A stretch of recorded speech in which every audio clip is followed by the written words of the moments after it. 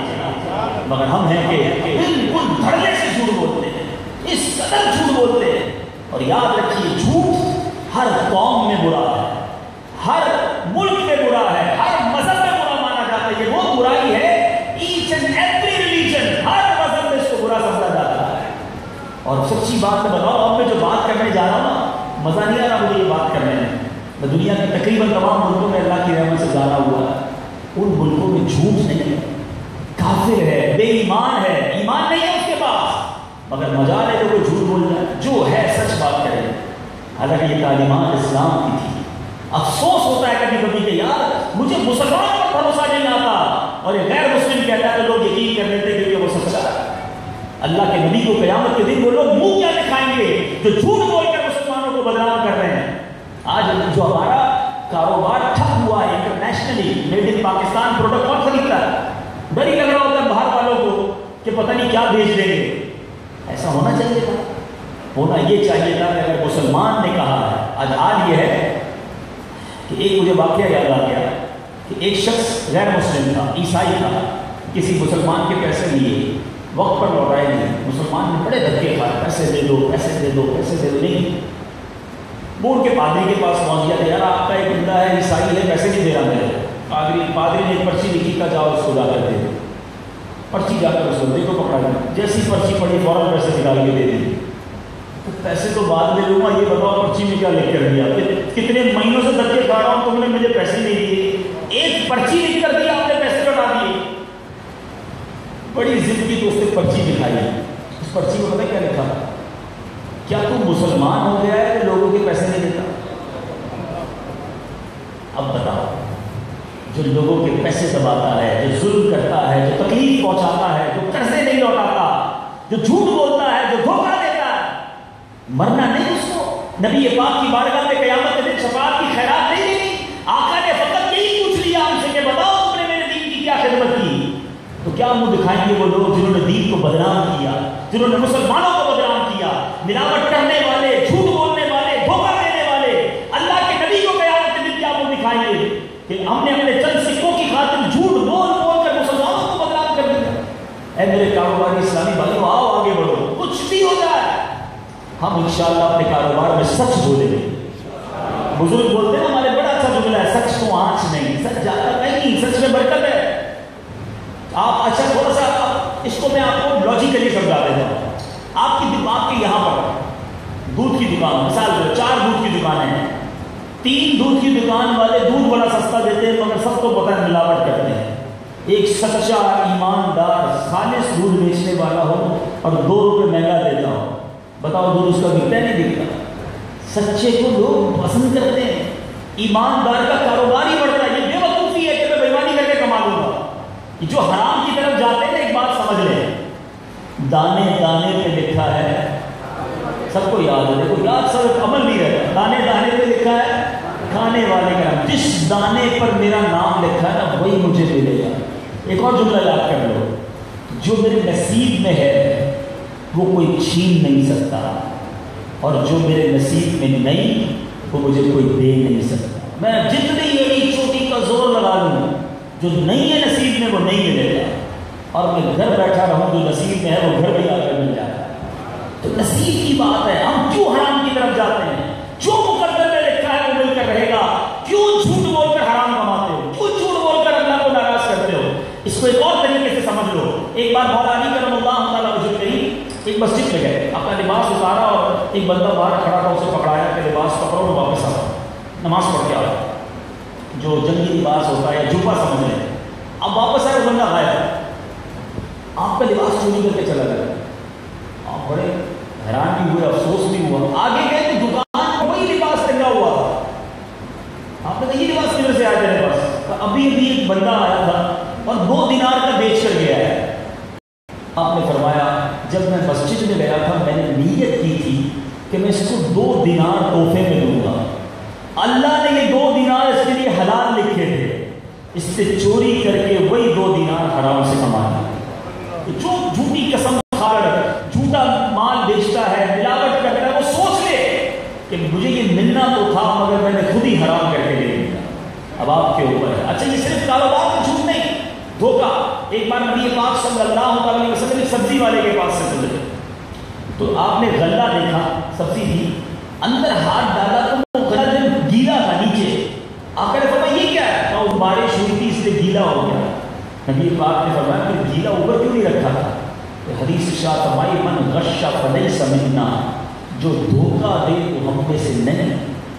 تو چاہے چھوٹا ہو چاہے بڑا، حال یہ ہے جو افسوس ہوتا ہے جس کو جہاں موقع لگتا ہے دھوکہ دیتا ہے، جس کو جہاں موقع لگتا ہے وہ چوری کرتا ہے، جس کو جدھر موقع لگتا ہے وہ غلط کام کرتا ہے. ایسا نہ کرو.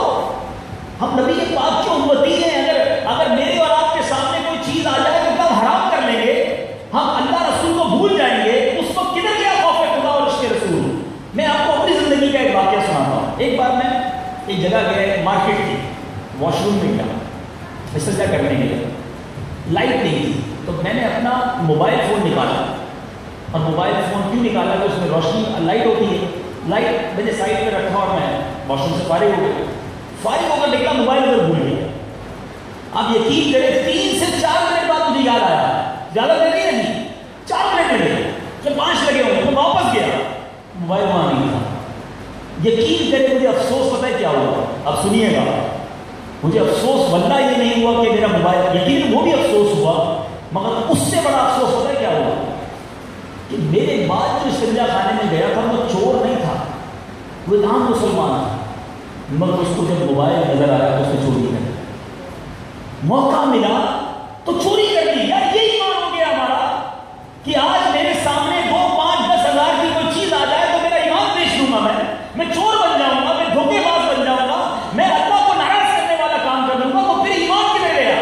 خوف خدا کدھر گیا؟ اللہ پر یقین کدھر گیا؟ آخرت کا خوف کدھر گیا؟ خدا نے میری بات سمجھی. ہو سکتا ہے میں آج کچھ تش باتیں کر رہا ہوں لیکن دل جلا ہوا ہے کہ ہمارے کلمہ پڑھنے والے، اور میں تو یہاں اپنے اولیاء کرام کی چاہنے والوں سے بات کر رہا ہوں، جو خواجہ کے چاہنے والے، جو غوث پاک کے چاہنے والے، جو صاحب بازار کے قدموں میں آئے ہیں. ارے اولیاء کی بات نہیں کرتے ہو پھر بھی جھوٹ بولتے ہو.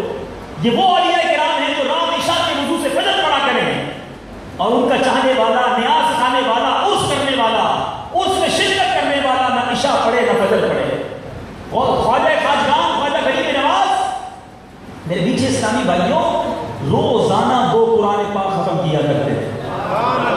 اے خواجہ کے چاہنے والوں، ہم سال میں پورا قرآن نہیں پڑھتے، بلکہ ہاتھ نہیں اٹھ پاؤں گا کہ ہم میں سے کس کس کو قرآن صحیح پڑھنے آتا. یہ کیسی اولیاء کرام کی غلامی ہے؟ ابھی میں پڑھا تو جھوم جھوم کر پڑھیں گے میں تو پنجتن کا غلام ہوں. بڑی اچھی بات ہے.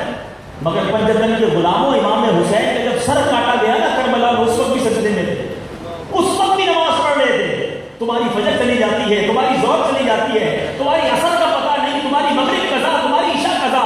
یہ پنجتن کی غلامی کیسی ہے؟ وہ تو شہید ہوتے وقت پیغام دے رہے کہ میرے غلاموں آخری وقت بھی میرا سجدہ نہیں گیا. بلکہ امام حسین کی تو یہ کرامت ملتی ہے کتابوں میں کہ جب آپ کا سر نیزے پر اٹھا کر جا رہا تھا تو اس سر سے اس وقت بھی تلاوت قرآن کی آواز آ رہی. عبادت ہو تو ایسی ہو، تلاوت ہو تو ایسی ہو، سرے شبیر تو نیزے پہ بھی قرآن سنا. اور غور کرنے کتنا فرق ہے.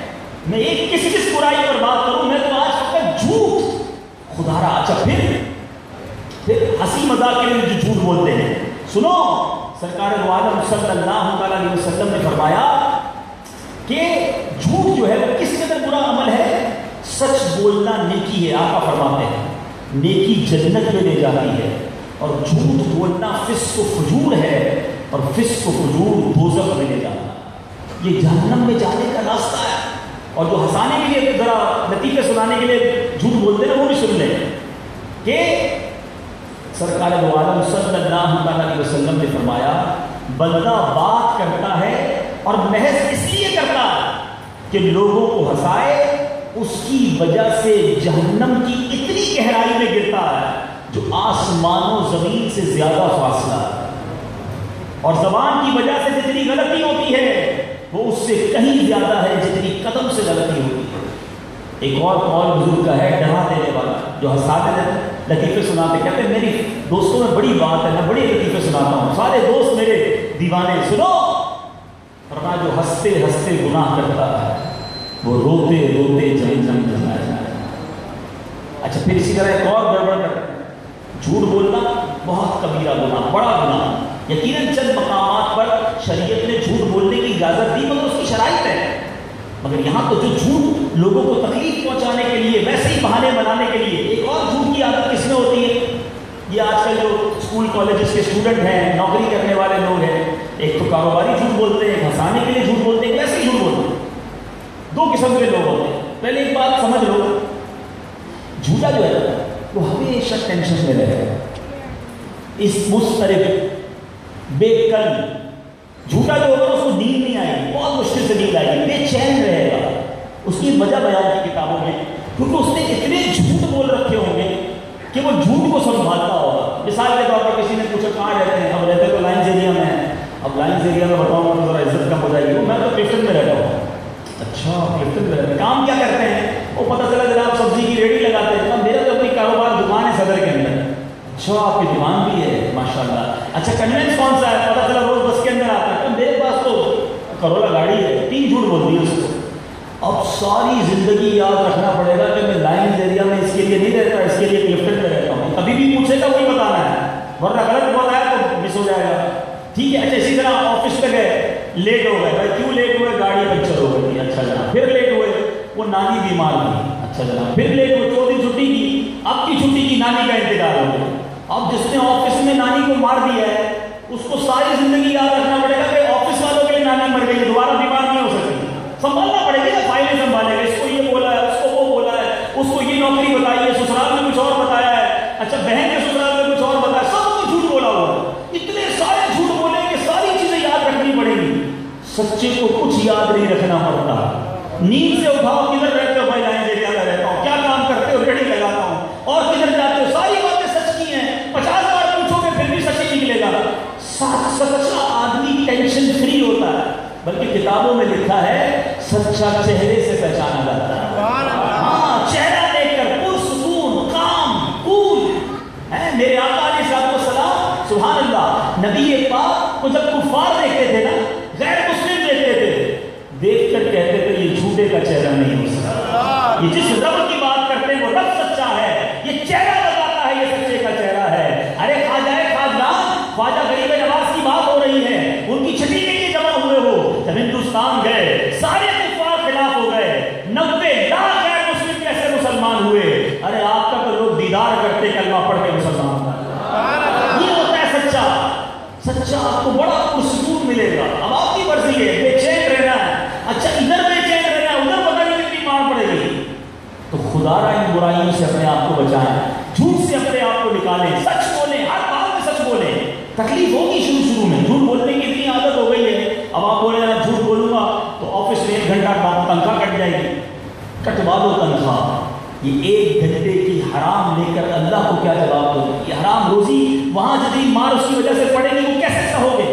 اور دوسرا فائدہ بتاتا ہوں، ایک تو حرام روزی سے بچے، جس دن واقعی آپ کی تنخواہ کٹنی شروع ہوئی نا، ٹائم پہ پہنچنا شروع ہو جاؤ گے۔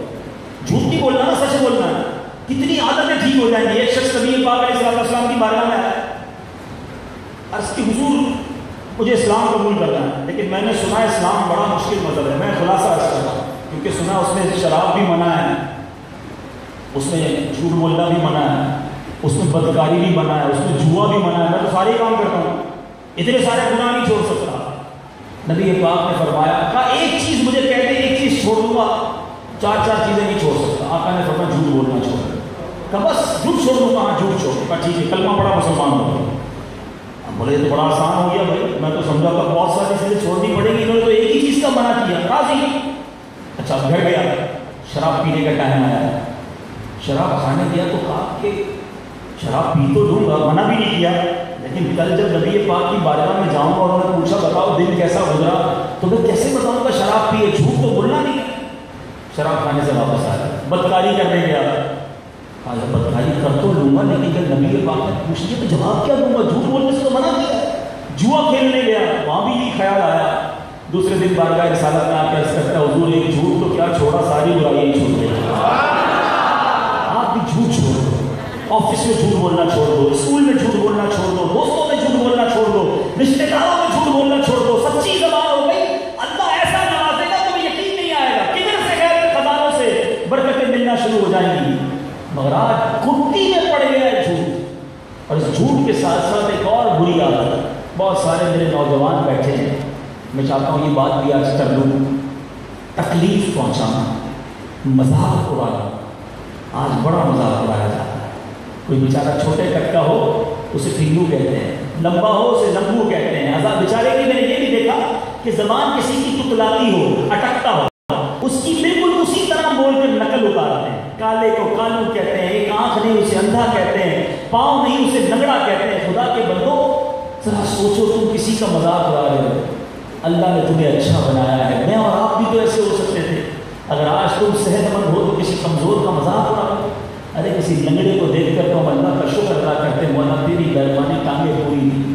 اندھے کو دیکھ کر تو میں سجدہ شکر کرتا کہ یا اللہ اس کو آنکھیں نہیں دی، مجھے آنکھیں دی۔ اللہ تو نے بہرا نہیں بنایا، کان والا بنایا، گونگا نہیں بنایا، زبان دے دی، تیری مہربانی، ہونا یہ چاہیے تھا۔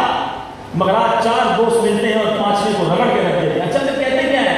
وہ دیکھو ناراض تھوڑی ہو رہا ہے تو ہنس رہا ہے۔ ارے وہ آپ کے سامنے ہنستا ہوگا، گھر جا کے نہ جانے کتنا روتا ہوگا کہ اللہ میں اندھا نہ ہوتا تو میرا مذاق تو نہ اڑایا جاتا، میں کالا نہ ہوتا تو دوست مجھے کالو تو نہ کہتے، اے اللہ تو نے مجھے چھوٹے کٹ کا بنا دیا، مجھے ٹھنگو تو نہ کہتے۔ بتاؤ اس کے دل کے کتنے ٹکڑے تم کرتے ہوگے۔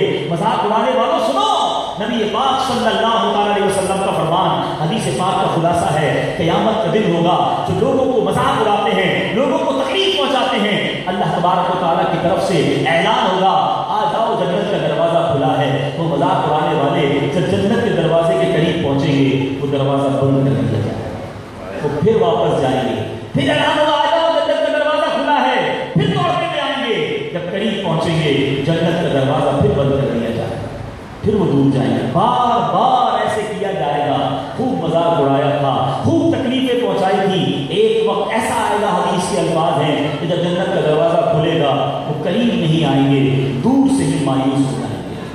اب سوچے وہ لوگ جو مذاق اڑا، کسی کا دل نہ توڑے، مسلمان کا دل کس قدر اہمیت کا حامل ہے۔ سرور کائنات صلی اللہ علیہ وسلم نے فرمایا من آذا مسلمن فقط آذانی ومن آذانی فقط آذى اللہ۔ آقا فرماتے جس نے کسی مسلمان کو تکلیف دی اس نے مجھے تکلیف دی، اور جس نے مجھے تکلیف دی اس نے اللہ کو تکلیف دی۔ غریب آدمی کا تو کوئی سوچتا ہی نہیں، جتنا مذاق اڑانا غریب کا اڑا دو، اللہ کی بارگاہ میں جواب دینا بھاری پڑ جائے گا۔ تو بہرحال آج کے اس مختصر سے بیان میں یہی عرض کرنے آیا ہوں کہ جھوٹ کے قریب نہ جائے، سچے ہو جائے۔ اللہ کو سچا بہت پسند ہے۔ قرآن کہتا ہے کونوا مع الصادقین، اور سچوں کے ساتھ ہو جاؤ تو ہم سچے بن جائیں گے، انشاءاللہ رب بہت ساری برکتیں عطا فرمائے گا۔ میں بھی نیت کرتا ہوں، آپ بھی نیت کریں کہ انشاءاللہ ہر حال میں سچ بولیں گے، جھوٹ کے قریب بھی نہیں جائیں گے، کبھی کسی مسلمان کو دھوکہ نہیں دیں گے، اور کبھی کسی کا مذاق نہیں اڑائیں گے۔ اور ایک اور نیت کرتے جائیں، اللہ کے ولی کے قدموں میں آئے ہیں کہ انشاءاللہ آج کے بعد ہماری کوئی نماز قضا نہیں ہوگی انشاءاللہ۔ ماشاءاللہ دعوت اسلامی کے 3 دن کے مدنی قافلے 14، 15، 16 اپریل جمعہ ہفتہ اتوار بلوچستان کے لیے روانہ ہوں گے۔ 1000 روپے خرچہ ہے۔ دعوت اسلامی کے مدنی قافلوں کی یہی خوبی ہے، اپنا اپنا کھائیں گے، سنتیں پھیلائیں گے، اپنے خرچ پر جائیں گے، مدنی قافلے کا علم دین بھی سیکھیں گے۔ 1000 روپے پکنک پر خرچ کیے ہوں گے، یہ 3 دن دے دیجئے، اللہ کے گھر میں رہیں گے، نہ جانے کتنے شرعی مسائل بھی سیکھیں گے۔ سب سے بڑا فائدہ تو یہ ہوگا 3 دن گناہ سے بچ جائیں گے۔ تینوں دن 5 وقت باجماعت نماز ملے گی، تہجد بھی ملے گی، اشراق چاش بھی ملے گی، اللہ نے چاہا اوابین بھی ملے گی۔ تو ہیں کوئی جو آپ نیت کریں خواجہ صاحب کے ایصال ثواب کے لیے، بزرگ کے ایصال ثواب کے لیے 3 دن مدنی قافلے میں سفر کریں گے۔ مجھے بتایا کہ آپ 16 سال بعد، کتنے سال بعد آئے؟ 20 سال بعد مجھے انہوں نے بتایا، مجھے تو یاد نہیں ہے، بتایا 20 سال بعد آپ اس علاقے میں آئے ہیں۔ تو اب دوبارہ بلانا ہے تو کچھ لگے تو صحیح نہ کہ مدنی قافلے میرے 2-4 ہاتھ اٹھے گئے، نہیں ہے مدنی قافلے، بھائی نیت کرے 3 دن، مجھے کیا ملے گا 3 دن میں جاؤ گے، آپ کو ہی ثواب ملنا ہے، ہمت کریں انشاءاللہ 14، 15، 16 اپریل ماشاءاللہ، یا اللہ جو مدنی قافلے میں 3 دن سفر کر لے، یہ والے مدنی قافلے میں اسے اسی سال مدینہ دکھا، اب تو ہمت کر رہے ہیں، بہت ساری چیزیں سیکھ لو گے انشاءاللہ، اللہ پاک عمل کرنے کی توفیق عطا فرمائے۔ اسی طرح جامع مسجد فیضان جمال مصطفیٰ، یہ کون سی مسجد؟ اچھا قریب لائنز ایریا میں بن رہی ہے جامع مسجد فیضان جمال مصطفیٰ، اس کی تعمیرات میں حصہ ملائیے، امید ہے کہ اسلامی بھائی یہاں موجود ہوں گے۔ حدیث پاک کا مضمون ہے جو اللہ کے لیے مسجد بناتا ہے اللہ اس کے لیے جنت میں گھر بناتا ہے، اور سب کو جنت میں گھر بنانے کا موقع دعوت اسلامی دے رہی ہے، جس نے جتنا ہو سکے جتنا زیادہ ہو سکے اس میں حصہ ملائیں، اللہ کریم ہم سب کو بزرگان دین کی برکتیں نصیب فرمائے۔ صلو علی الحبیب صلی اللہ تعالی علی محمد صلی اللہ تعالی علیہ وآلہ وسلم۔ جب اسلامی بھائیوں، جھوٹ اور دیگر گناہوں سے بچنے کا، ایمان کی حفاظت کرنے کا ایک بہترین ذریعہ اور طریقہ جو ہے کسی پیر کامل کے ہاتھ میں ہاتھ دے دیا جائے، الحمدللہ ولی دعوت اسلامی رکن شورا شیخ طریقت امیر اہل سنت بانی دعوت اسلامی حضرت علامہ مولانا محمد الیاس قادری مدرس عالی کی طرف سے بیعت کے مجاز ہیں۔ میں عالی صاحب سے التجا کروں گا کہ ہمارے اسلامی بھائیوں کو توبہ بھی کروا دیجیے، کہ شیخ طریقت امیر اہل سنت کا مرید بھی بنا دیجیے۔ حضور غوث پاک رحمۃ اللہ تعالیٰ علیہ اس سلسلہ قادریہ میں امیر اہل سنت مرید فرماتے ہیں، قادری سلسلے کی عظمتوں کی کیا کہیں، حضور غوث پاک فرماتے ہیں میرا کوئی مرید بغیر توبہ کیے نہیں رہے گا۔ انشاءاللہ بھائی صاحب سے التجا ہے توبہ بھی کروانے ہو جائے۔ وہ اسلامی بھائی جو مرید ہونا چاہیں، جس طرح میں کہتا جاؤں دہراتے جائیں، بسم اللہ الرحمن الرحیم، الصلاۃ والسلام علیک یا رسول اللہ وعلی آلک واصحابک یا حبیب اللہ، لا الہ الا اللہ محمد رسول اللہ صلی اللہ تعالی علیہ وسلم۔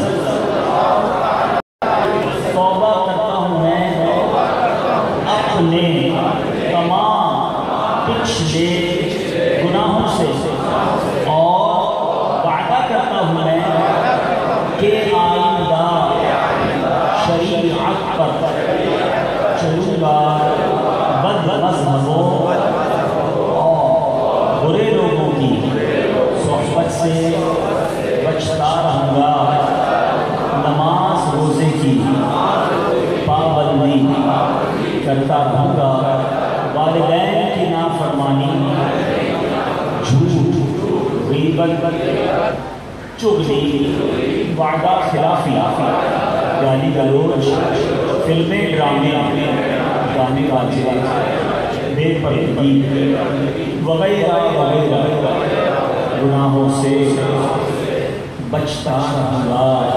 اے اللہ میری اس توبہ کو قبول فرما اور مجھے میرے ارادے پر ثابت قدم رکھ۔ مرید ہوتا ہوں میں خاندان عالی شان قادریہ، رضویہ، عطاریہ میں اپنا آپ کے ذریعے سے شیخ طریقت امیر اہل سنت کے ہاتھ میں دیا، اور ان کے ذریعے سرکار بغداد حضور غوث پاک رضی اللہ تعالی عنہ کے ہاتھ میں دیا۔ اے اللہ مجھے جناب غوث اعظم کے مریدوں میں قبول فرما، اور کل قیامت میں غوث پاک کے غلاموں میں اٹھا۔ صلاۃ والسلام علیک یا نبی اللہ وعلی آلک واصحابک یا رسول اللہ۔ اچھا دیکھیں ابھی بہت سارے ماشاءاللہ نامہ بھی ہیں اور غالباً اجتماع جاری رہے گا۔ ابھی جب میں آیا تھا تب بھی کافی لوگ اٹھ گئے ہمارا آپ کا ملنا جو ہے نا یہ مستحب کام ہے، ٹھیک ہے، فرض واجب نہیں ہے۔ اور ابھی آپ نے سنا کہ جو کسی مسلمان کو تکلیف دے وہ ایسا ہے جس سے نبی پاک کو تکلیف دے، تو کسی ایسے مستحب کام کے لیے کسی کو دھکا لگے، کونی لگے، تو ابھی میں سب سے مل نہیں سکوں گا، میرا ایک جگہ بیان ہے، مجھے وہاں جانا ہے، اور ہم اللہ کے گھر میں بیٹھے ہیں، کسی سیٹ کے گھر میں جائیں تو شور نہیں مچاتے تو برا لگے گا، اللہ کے گھر کے آداب تو اس سے زیادہ ہیں، تو بیٹھے رہیں، ناز شریف سنتے رہیں، میں انشاءاللہ سائڈ سے نکل جاؤں گا، البتہ پھر زندگی رہی حاضری ہوئی تو انشاءاللہ آپ سب سے ملاقات بھی ہوگی۔ صلو علی الحبیب۔ اب میں دیکھ رہا ہوں کہ یہ اس چیک اپ لائن یا کیا لائن ایریا والے کتنے جو ہے وہ ڈسپلن والے ہیں، ٹھیک ہے، شور شرابہ بالکل نہیں، دھکا بھی بالکل نہیں۔